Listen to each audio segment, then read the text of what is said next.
What's up mga boss at isa namang magandang araw sa inyong lahat at tarapot samahan nyo naman ako dito sa panibagong video yung ibahagi ko sa inyo. At for today's video ay pag-usapan natin yung cooling fan motor.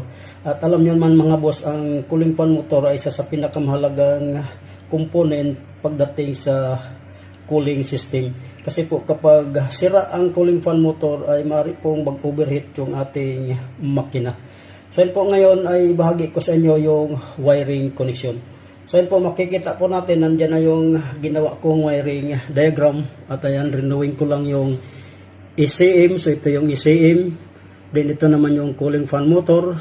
Tapos ito yung resistor. Then nandito yung ECT sensor.